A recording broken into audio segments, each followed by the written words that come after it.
साथियों, जय हिंद। डॉक्टर संग्राम पाटिल बात कर रहा हूँ। ये कुछ कोरोना के संदर्भ में बेसिक चीज़ें हैं, बेसिक इन्फॉर्मेशन है। ये स्लाइड्स यूज़ करके मैंने प्रेजेंट की है।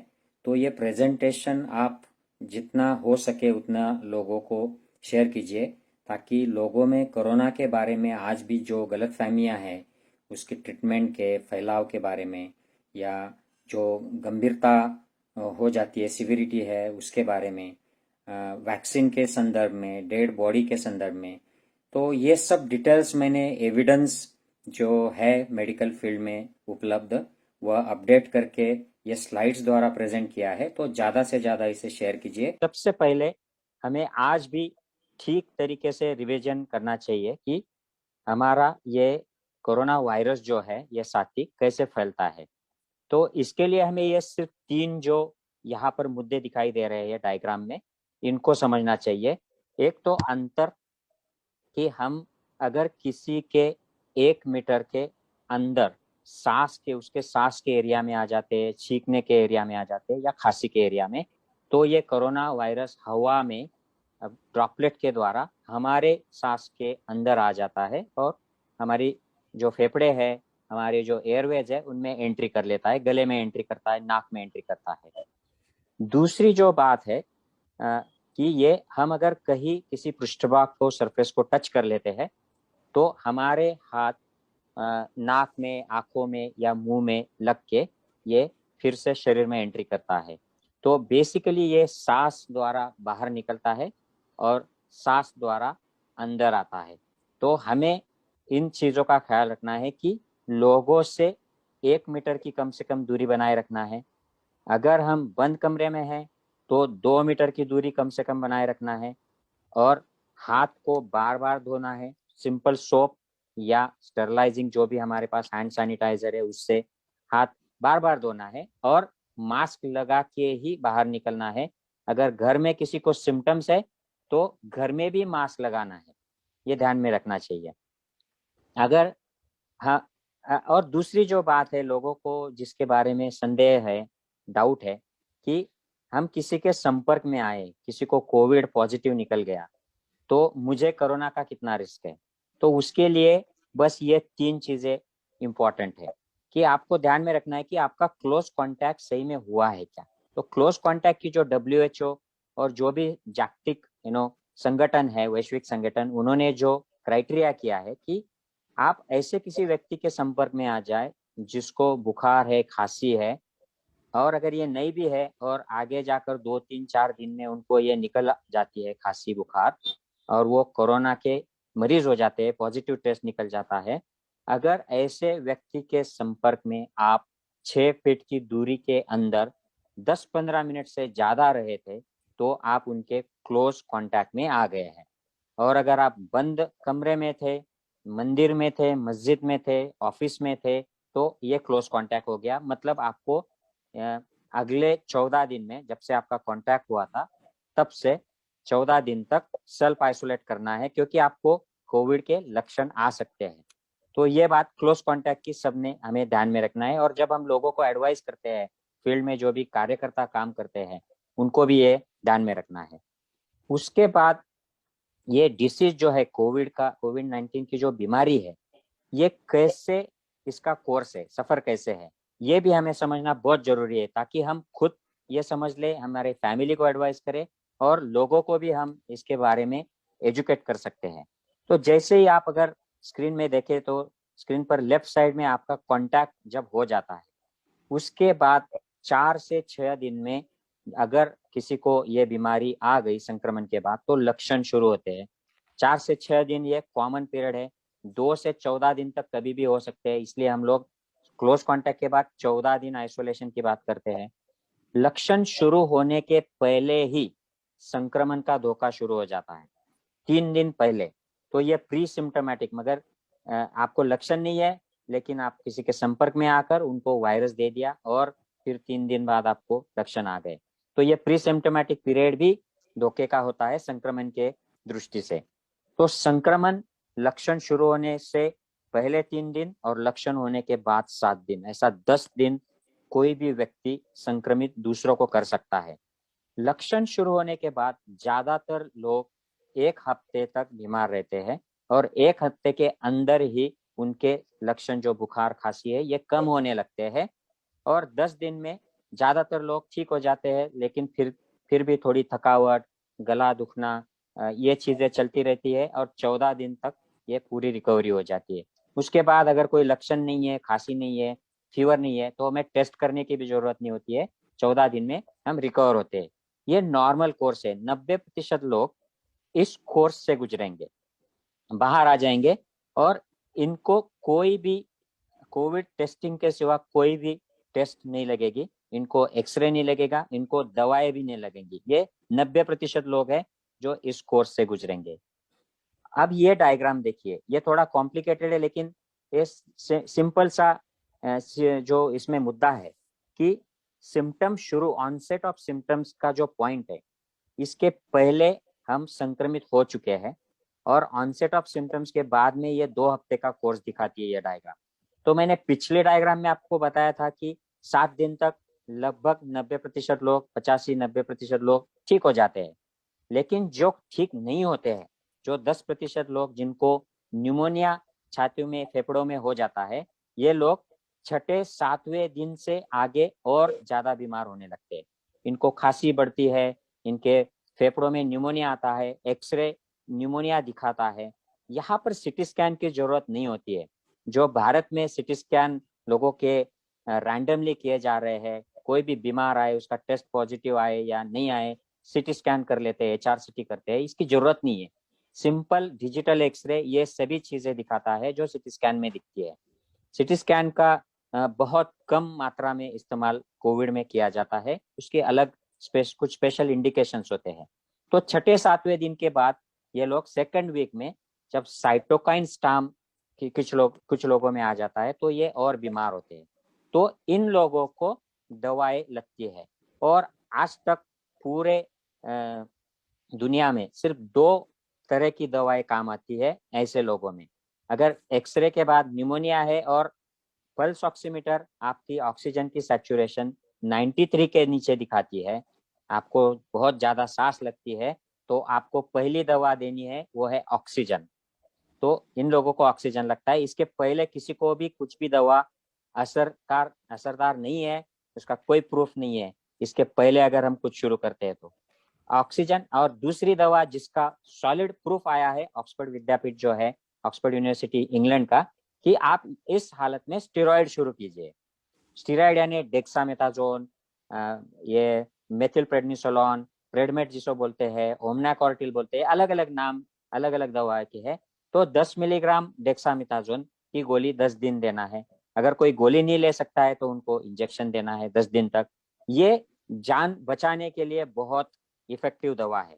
और ये फेफड़ों में जो न्यूमोनिया फैल जाता है, उसका जो फैलाव और डैमेज होता है, उसकी जो इम्यूनोलॉजिकल रिएक्शन होती है, ये भी ये स्टेरॉइड से कम होती है।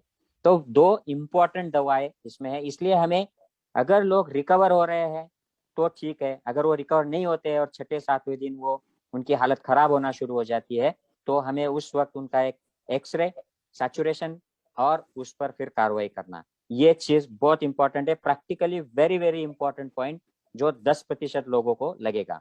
और इसमें से 3-4% लोग ऐसे होंगे कि ये ऑक्सीजन, सिंपल ऑक्सीजन स्टीरॉयड के बावजूद ये डिटोरेट हो जाएंगे, इनको वेंटिलेटर लगेगा, इनको आईसीयू की केयर लगेगी। तो ये बहुत जरूरी इंपॉर्टेंट स्लाइड है। अब लक्षण ये हमें अब तक पता चली गया है। आजकल कोरोना के माहौल में अगर कोई भी लक्षण दिखे, ये आपके फेफड़ों से संबंधित हो, जैसे खांसी है, सांस का लगना, सांस फूल जाना, बुखार है, गले में दुखता है, स्मेल नहीं है, टेस्ट नहीं है, आंख लाल हो जाती है, जनरल बदन दर्द है, हेडेक है, थकावट आ जाती है, स्किन पे रैश आ जाती है, लाल या पिंक कलर की रैशेस आती है, खास करके बच्चों में, डायरिया और उल्टी जैसा खास करके जो यंगस्टर्स है, बच्चे हैं, उनमें होता है। तो ये चीजें है, मतलब कोविड है। तो क्योंकि कोविड इतना ज्यादा आज समाज में है, देश में है, तो सबसे पहले कोविड सोचना चाहिए। और इन लोगों की सबसे पहली स्टेप होती है कि इनको आइसोलेट करना है। आप घर में आइसोलेट हो जाओ या कहीं और हो जाओ, लेकिन इन लोगों को मास्क लगाकर आइसोलेट करना है। सेकंड स्टेप है इनकी टेस्ट करा लेना है। ये छुपाना नहीं है कि टेस्ट कराएंगे तो क्या निकलेगा, पहले टेस्ट करा लीजिए ताकि आपको ये जो काउंटिंग है दिनों का, छठा दिन सातवां दिन, इसमें बाद में कंफ्यूजन नहीं होगा अगर ये लोग डिटोरेट हो जाते हैं तो ये सिंपल से लक्षण है। इसमें हमें कुछ रेड फ्लैग सिम्टम्स ध्यान में रखने चाहिए। रेड फ्लैग यानी जो धोखे की सूचना हमें दे रहे हैं। तो ये 5 जो है मैंने निकाले हैं। पहला कि बहुत ज्यादा सांस लगना, सांस का रेट जो है प्रति मिनट 30 के ऊपर चला जाता है और हमें दिखता है कि ये स्वेटिंग हो रहे हैं और स्ट्रगल कर रहे हैं सांस लेने के लिए, गैस्पिंग जिसे बोलते हैं। दूसरा जो है छाती में बहुत ज्यादा दर्द होने लगता है किसी लोग प्रकार के जो लोग रहते हैं, इसका मतलब आइदर उनको हार्ट की प्रॉब्लम हो रही है या इनको कुछ थ्रोम्बोएम्बोलिज्म हो गया है, जो खून की जो क्लॉटिंग हो जाती है, बढ़ जाती है इन पेशेंट्स में और इसकी वजह से लंग्स में क्लॉट जम जाता है, तो ये उनका चेस्ट पेन दे सकता है। तो ये रेड फ्लैग सिम्टम है। कंफ्यूज होना, अगर ब्रेन को ऑक्सीजन या ब्लड सप्लाई नहीं हो रहा है इन लोगों में तो ये कंफ्यूज हो जाएंगे, होश खो देंगे, ये उठेंगे नहीं, ये सिर्फ सोते ही रहेंगे, थोड़ा बहुत उठेंगे फिर उनको सोना है। तो ये अनकंट्रोल जो स्लीपिंग है, होश खोना, ये रेड फ्लैग है। और बहुत ज्यादा इनको स्किन पर रैशेस आ जाते हैं, स्किन व्हाइट हो जाती है, पेल हो जाती है, या ब्लूइश, इनकी उंगलियां या नाक ओठ ये ब्लूइश हो जाते हैं, मतलब उनको ऑक्सीजन की कमी है, ब्लड सप्लाई की कमी है। ये चीजें अगर होती है तो ये लोग एट रिस्क है, इनको इमीडिएट हॉस्पिटल हेल्प चाहिए, तो इनको हॉस्पिटल ट्रांसफर करना, ये बात है। इसमें अगर किसी की सांस रुक जाती है या हृदय रुक जाता है, हार्ट स्टॉप हो जाता है, तो मैं लास्ट में एक स्लाइड मैंने बनाई है, उसमें मैं डिटेल दूंगा आपको। रेड फ्लैग के लिए सतर्क रहे, अगर ये दिख जाते हैं तो hospital, immediate medical care, otherwise in लोगों को हम बचाने में दिक्कत होंगी हमें। अब नेक्स्ट पॉइंट जो है कि किसी का अगर कोविड का टेस्ट पॉजिटिव आ जाता है तो क्या करें। बहुत से सारे लोग सवाल पूछते रहते हैं कि मेरा कोविड टेस्ट पॉजिटिव आ गया तो मैं क्या करूं डॉक्टर साहब। तो उसके लिए ये सिंपल सी स्लाइड है। अगर आप ये स्लाइड स्क्रीनशॉट लेके रखें और बाद में अगर ये वीडियो पोस्ट होने के बाद आपको फिर से देखिए, ये स्लाइड स्क्रीनशॉट करें। कोई भी कोविड का जो पेशेंट है वो पॉजिटिव आ जाता है तो इसके ये 5 वर्ग है, 5 क्लासिफिकेशन के ग्रुप्स है। एसिम्टोमेटिक है, किसी ने टेस्ट कराया क्योंकि वो क्लोज कांटेक्ट में थे तो पॉजिटिव आ गए लेकिन उनको कोई भी लक्षण नहीं है, ऐसे लोगों को बस 14 दिन तक आइसोलेट होना है, कोई भी अलग से टेस्ट नहीं करना है, इनको कोई भी ट्रीटमेंट नहीं करना है। दूसरा जो ग्रुप है, इनको माइल्ड लक्षण है।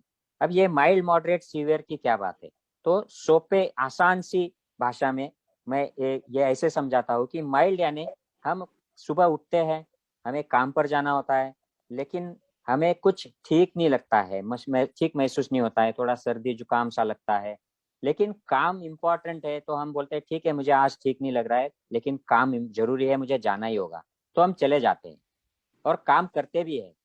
तो ये जो हल्का सा बदन दर्द है, थोड़ी सी थकावट है, ये हमें डिस्टर्ब नहीं करती है, हम काम कर पाते हैं। मतलब आप माइल्ड सिवियरिटी के हो, ये मैं कंपैरिजन के लिए बोल रहा हूँ, सिर्फ अंडरस्टैंडिंग के लिए। मॉडरेट यानी हम सुबह उठते हैं और हमें थकावट होती है, बदन दर्द होता है और हम सोचते हैं कि मैं आज काम पे नहीं जा पाऊंगा, मेरा जाके भी कुछ फायदा नहीं होगा, मुझे वहां जाकर आराम करना पड़ेगा, तो मैं घर ही रुक जाता हूँ या रुक जाती हूँ, मतलब आप मॉडरेट से बीमार है। तो माइल्ड को किसी भी ट्रीटमेंट की जरूरत नहीं है, बुखार बदन दर्द हेडेक के लिए बस पैरासीटामोल जैसी गोली ले सकते हैं लोग, जो हजम अगर आपको होती है ब्रूफेन ले सकते हैं जिनको वो चलती है। मॉडरेट जो है, इनमें अगर आप ज्यादा उम्र के हो, 60+ हो, आपको डायबिटीज है, हार्ट अटैक आ चुका है पहले, ब्लड प्रेशर की बीमारी या कोई भी बीमारी है जिससे आप एट रिस्क हो, तो आपको डॉक्टर की सलाह लेके डिसाइड करना है। लेकिन अगर आप यंग हो, फिट हो, एक्टिव हो, तो मॉडरेट लोगों को भी कोई भी स्पेसिफिक ट्रीटमेंट नहीं है। अगर इनको छाती में न्यूमोनिया की अगर पॉसिबिलिटी लगती है, डाउट आता है, तो इनको एक एक्सरे कर सकते हैं, सीटी स्कैन का रोल नहीं है। बहुत ज्यादा जो लोग सीटी स्कैन कर रहे हैं ये गलत है। अब मॉडरेट से भी आगे, अगर कोई चक्कर आ रहा है, घर में उठकर कुछ काम भी कर नहीं पा रहा है, तो मतलब आप सीवियर हो। आपको सांस लग रही है, सांस बढ़ गई है, आपके अगर घर में सैचुरेशन का मशीन है चेक करने का, पल्स ऑक्सीमीटर, और उसमें सैचुरेशन पहले से अगर आपका 99 हुआ करता था, अब 3 अंक नीचे गिर गया है, 3% से कम हो गया है, तो आप सीवियर कैटेगरी में आ गए।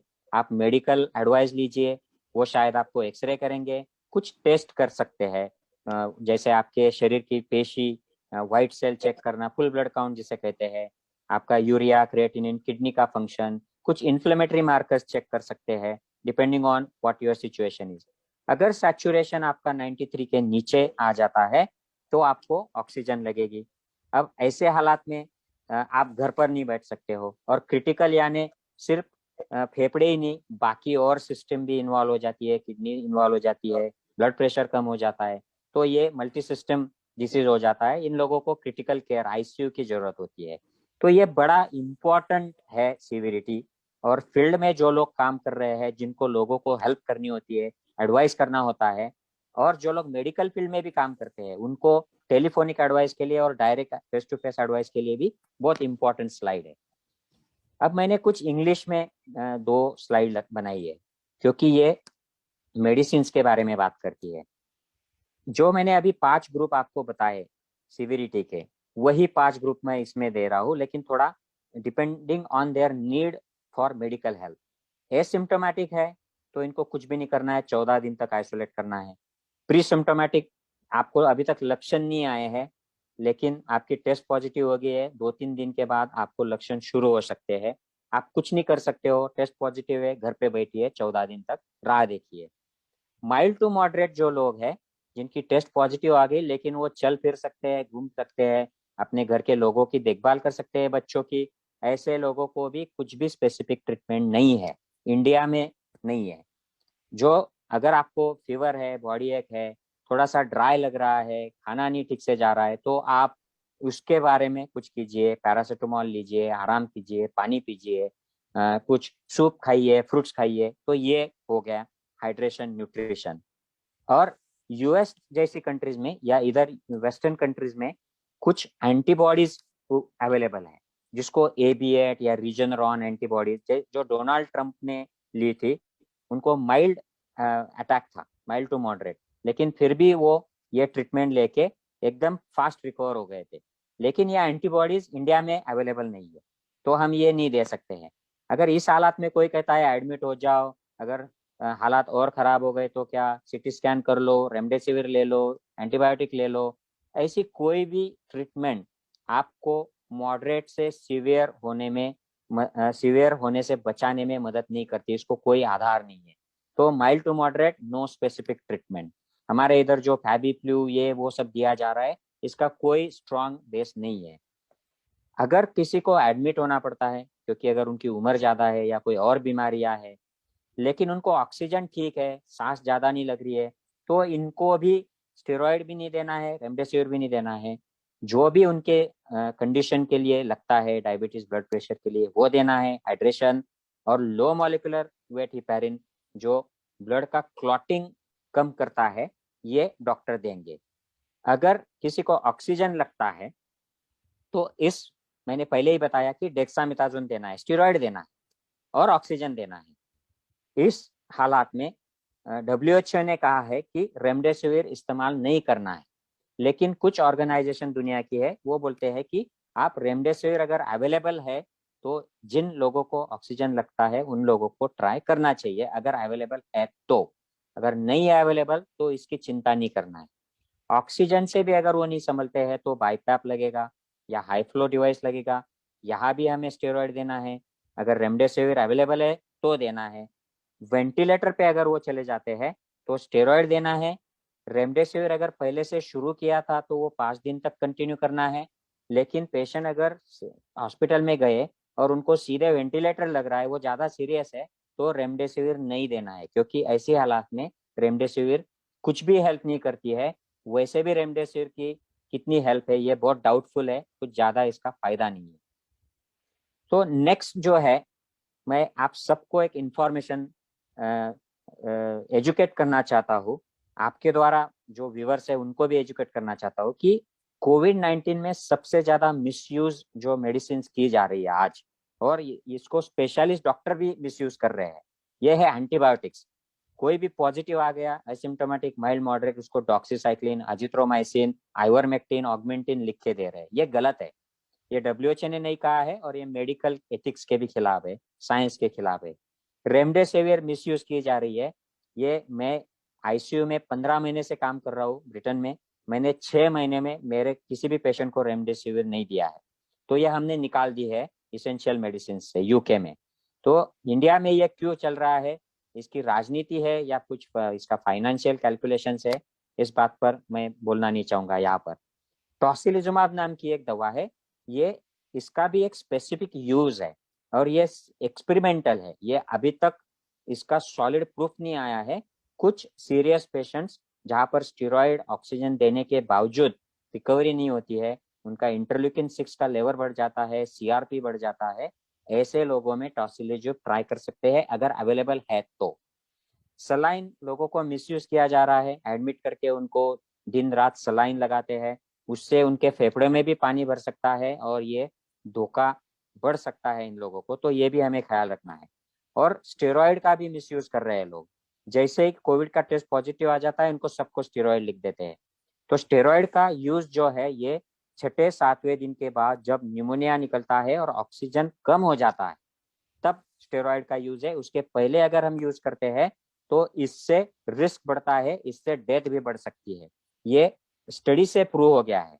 तो ये बात हमें ध्यान में रखनी है। अब नेक्स्ट जो है स्लाइड, ये रिससिटेशन की है। मैंने शुरू में कहा था कि अगर कोई सांस लेना बंद कर देता है या उसका हृदय बंद हो जाता है, तो आप इस डायग्राम में देखिए, मैंने क्लियरली क्रॉस मार्क किया है कि माउथ टू माउथ ब्रीदिंग नहीं देना है कोविड में। अगर कोई सस्पेक्टेड भी केस है कोविड का, हमारा फैमिली भी मेंबर है, तो नहीं देना है। हॉस्पिटल्स में तो देना ही नहीं है, क्योंकि ये हाई रिस्क है। आप डायरेक्टली उनके एयरवे से आपके मुंह में, आपके लंग्स में ये वायरस लेंगे और हाई वायरल लोड मिलने की वजह से आप सीवियर कोविड से इन्फेक्ट हो सकते हैं और आपकी डेथ भी हो सकती है। तो माउथ टू माउथ ब्रीदिंग नहीं देना है। सेकंड जो डायग्राम है राइट साइड में, ये देखिए, ये सीपीआर का डायग्राम है। तो माउथ टू माउथ नहीं देना है तो क्या करना है, आप जो पेशेंट है, जो सांस नहीं ले रहा है, ले रही है, उनके फेस पर एक रुमाल डाल दीजिए ताकि आपको रिस्क कम हो जाएगा। आप खुद भी मास्क पहन लीजिए और फिर आप सीपीआर चेस्ट कॉम्प्रेशन शुरू कीजिए। ये डायग्राम ठीक से याद रखना, अगर आपको ये वक्त आ जाता है किसी को सीपीआर देने का, तो यहाँ पर रिस्ट के ऊपर रिस्ट रखा है और ये जो लेडी है ये सीधा वर्टिकली डाउनवर्ड्स प्रेशर डाल रही है। 1 मिनट में 100 चेस्ट कॉम्प्रेशन और चेस्ट 5 से 6 सेंटीमीटर नीचे डीप होनी चाहिए और चेस्ट के सेंटर का जो बोन होता है, इसके सेंटर में हमको ये प्रेशर देना है। तो ये सीपीआर है। ये चेहरा ढक कर, हम फेस मास्क लगाकर ये करना है। मैंने यहाँ पर जो डायग्राम डाली है उसमें फेस मास्क वाली मुझे मिली नहीं इंटरनेट पर, इसलिए मैंने ये डाल दी है। लेकिन आप फेस मास्क लगाकर ही ये कीजिए रिससिटेशन।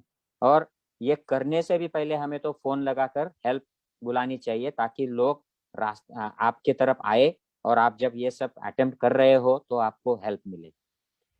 वैक्सीन के बारे में मैं शॉर्ट में बताना चाहता हूँ। पहली बात तो यह है कि हमें सबको वैक्सीन लेना है। वैक्सीन के सिवा ये पैंडेमिक कंट्रोल करना ये बहुत मुश्किल दिखाई दे रहा है। और जिन जिन देशों ने वैक्सीन लिया है वहां पर अब बहुत सिचुएशन कंट्रोल में आ गई है। यूएस हो, इंग्लैंड हो, इजराइल हो, मिडल ईस्ट की कंट्रीज हो, जहां जहां, और हमारे देश में भी जो कोरोना वॉरियर्स ने वैक्सीन लिया है वो आज प्रोटेक्ट हो गए हैं।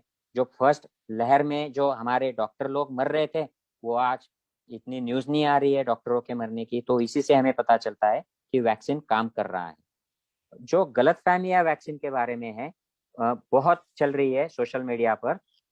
इसकी सबसे बड़ी जो गलतफहमी है, जो हमारे महिलाओं को रोक देती है वैक्सीन लेने से, कि जो पीरियड्स है उसके दरमियान या उसके बाद में 1 हफ्ता, उसके पहले 1 हफ्ता वैक्सीन नहीं लेना है, क्योंकि पीरियड में इम्यूनिटी कम हो जाती है, वैक्सीन से इम्यूनिटी कम हो जाती है। ऐसे सोशल मीडिया पर गलतफहमी घूम रही है। इम्यूनिटी वैक्सीन से कम नहीं होती है, पहले दिन से ही बढ़ना शुरू हो जाती है। और पीरियड्स के दरमियान जो माहवारी होती है, इसमें इम्यूनिटी कम नहीं होती है, ये बढ़ी हुई होती है। तो वैक्सीन का और हमारे पीरियड्स का कोई संबंध नहीं है। अगर किसी महिला को पीरियड्स के दरमियान हर महीने 2-3 दिन तकलीफ होती है, तो उन 2-3 दिनों में आप वैक्सीन ना ले, उसके पहले ले सकते हो, उसके बाद में भी इमीडिएट दूसरे दिन ले सकते हो। तो ये गलतफहमी प्लीज दूर कीजिए। बहुत से लोग पूछते हैं कि मेरे दादा को डायबिटीज है, मेरे दादा को ऐसा किडनी की बीमारी है, उनको ये एलर्जी है, उनको कैंसर है, तो ये वैक्सीन ले क्या? तो हाँ, सबको वैक्सीन लेना है। सबको, जो पहले किसी को अगर किसी दवा की एलर्जी है तो भी आपको वैक्सीन लेना है, क्योंकि वैक्सीन में वो दवा नहीं होती है। आपको वैक्सीन का पहला डोज लगने के बाद ही पता चलेगा कि आपको वैक्सीन की एलर्जी है या नहीं है। और अगर एलर्जी आ जाती है तो आप दूसरा डोज मत लीजिए उस वैक्सीन का, किसी दूसरे वैक्सीन का लीजिए। लेकिन वैक्सीन ये सबको लेना है, और जितनी बीमारियां किसी को है उतना जरूरी है कि वैक्सीन लेकर आप खुद का प्रोटेक्शन करें। वैक्सीन से नपुंसकता आ जाती है, ऐसे कुछ घूम रहा है सोशल मीडिया में, ये भी गलत है। उल्टा कोविड से नपुंसकता के चांसेस बढ़ सकते हैं, क्योंकि ये ओवरी और टेस्टिस को भी अफेक्ट कर देता है। कोविड ये बीमारी वैक्सीन नहीं करता है, वैक्सीन उस बीमारी से बचाता है। तो वैक्सीन उस हिसाब से सेफ है, और इसको कोई आधार भी नहीं है वैज्ञानिक। तो ये वैक्सीन के बारे में है। अगला जो है, हम जो कार्यकर्ता फील्ड में काम कर रहे हैं, और जो कार्यकर्ता भी नहीं है, घर पर आजू बाजू में किसी की डेथ हो जाती है कोविड से या सस्पेक्टेड कोविड से, तो एक बात हमें ध्यान रखना है कि जिंदा पेशेंट से ये डेड बॉडी ज्यादा सुरक्षित है, क्योंकि ये डेड बॉडी इमोबाइल है, ये हिलती नहीं है, ये छींकती नहीं है, ये सांस नहीं लेती है, ये खांसी नहीं करती है। तो अगर आप डेड बॉडी के पास चले जाए, आपके 1 फीट अंदर भी उसके एरिया के अंदर चले जाए, तो ये आपको रिस्क नहीं होगा, क्योंकि ये सांस नहीं ले रही है, तो ये वायरस को दूर बाहर फेंक नहीं रही है हवा में। वायरस उसके बॉडी में है, लेकिन ये बाहर नहीं घूमेगा। तो अगर डेड बॉडी ठीक से रैप की है, उसको प्लास्टिक बैग में या प्लास्टिक में कवर कर लिया है ठीक से, तो इसको डिस्पोज ऑफ करने में वही सावधानियां लेनी है। बस मास्क पहनिए, गॉगल लगा लीजिए, ग्लोव्स ले लीजिए, पूरे बॉडी पर अगर कवर करने को गाउन है तो दैट इज वेरी गुड। अगर नहीं है और आपको फिर भी डिस्पोज करने में सहायता करनी पड़े, तो ये किसी गाड़ी में लोड करके आप ले जाए। आपके जो हाथ है वो चेहरे को न लगाए, कहीं भी ना छुए, और डिस्पोज करने के बाद डेड बॉडी को जलाने के या उसको जो भी जहाँ भी आप ले जा रहे हैं उसके बाद आप ये जो सामान आपने यूज किया है, मास्क, ग्लोव्स, जो भी गाउन है, वो डिस्पोजल ठीक से कीजिए और नहा लीजिए। तो dead body disposal, dead body हमें वायरस नहीं देगी, लेकिन वहां पर जो हम भीड़ करेंगे, जो लोग इकट्ठा होंगे, उनसे वायरस मिलेगा। तो ये भी बात हमें समझना बहुत जरूरी है, खास करके इस हालात में जब बहुत सारे लोग कोरोना से एक्सपायर हो रहे हैं। तो हमें हमारे पड़ोसियों की या लोगों की, नागरिकों की मदद करने का समय आ सकता है। अब ये लास्ट स्लाइड है, लॉन्ग कोविड सिंड्रोम। इसके बारे में भी बहुत इम्पॉर्टेंट है कि हमें जानकारी हो। ये स्लाइड थोड़ी कॉम्प्लिकेटेड लगती है, लेकिन मैं इसको एक्सप्लेन करता हूँ सिंपल तरीके से। लेफ्ट साइड में सिम्टम्स है, ये अलग अलग लक्षण है, ये हमें याद रखने की जरूरत नहीं है। जो ब्लूइश कलर है, ये कोरोना के बीमारी के दरमियान ये सिम्टम कितनी मात्रा में, कितने प्रतिशत लोगों को आते हैं, इसके ये बार्स है। और राइट साइड के जो रेड ब्राउन कलर के बार्स है, ये कोरोना से रिकवर होने के बाद कितने प्रतिशत लोगों में यही लक्षण बचते हैं, इसके बारे में ये प्रतिशत का आंकड़ा है। तो आप देखिए कि कोरोना में जो लक्षण है वो सारे के सारे कोरोना के बाहर आने के बाद भी रहते हैं, और इसी को पोस्ट कोविड-19 स्टेट कहते हैं। और अगर ये ज्यादा रहते हैं, 6 हफ्ते के बाद भी आ जाते हैं, 3 महीने के बाद भी आ जाते हैं, तो इसे लॉन्ग कोविड सिंड्रोम कहते हैं। और लोगों को बड़ी एक डाउट रहता है लोगों के मन में कि मेरी तो खांसी अभी तक गई नहीं है, मैं तो चलता हूँ फिर भी मुझे सांस लगती है, और डॉक्टर ने कहा कि मैं कोरोना के बाहर आ गया हूँ। तो ये सारे, मैं कमजोरी गई नहीं है, मुझे बदन दर्द होता है, जॉइंट पेन होता है, मेरा तो स्मेल वापस नहीं आया, मेरा टेस्ट वापस नहीं आया, मुझे चक्कर आते हैं, मुझे अभी भी डायरिया चल रहा है, मुझे भूख भी नहीं लग रही है।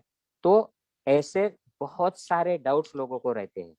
तो ये लॉन्ग कोविड सिंड्रोम के लक्षण होते हैं। इनको टाइम लगता है धीरे धीरे रिकवर होने में।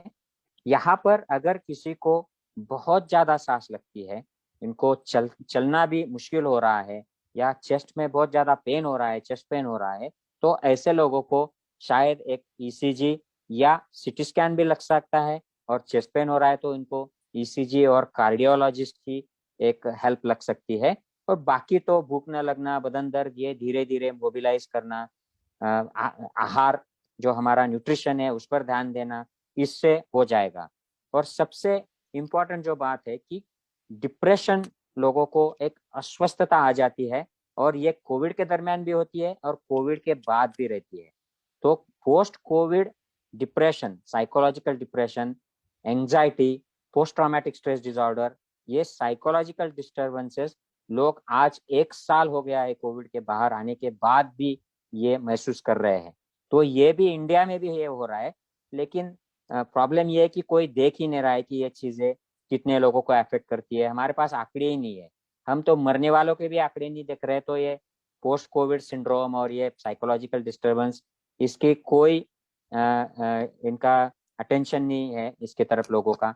लेकिन हम जब कार्यकर्ता बनकर लोगों के साथ रहते हैं, हम खुद जब इससे गुजरते हैं, हमारे फैमिली मेंबर, रिश्तेदार गुजरते हैं, तो हमें ये पता होना चाहिए कि ये सिम्टम रहते हैं and it's a part of Covid. जो इम्यूनिटी का जो डिस्टर्बेंस हो जाता है उसकी वजह से जो भी शरीर में बदलाव आते हैं, डैमेजेस होते हैं, वह कुछ हफ्ते, कुछ महीने चलते हैं। सांस, जो हमारा जो स्मेल है, टेस्ट है, इसको कुछ महीने भी लग सकते हैं वापस आने को, और ये लॉन्ग टर्म रहते हैं। तो ये चीजें हमें ध्यान में रखनी है। जय हिंद साथियों।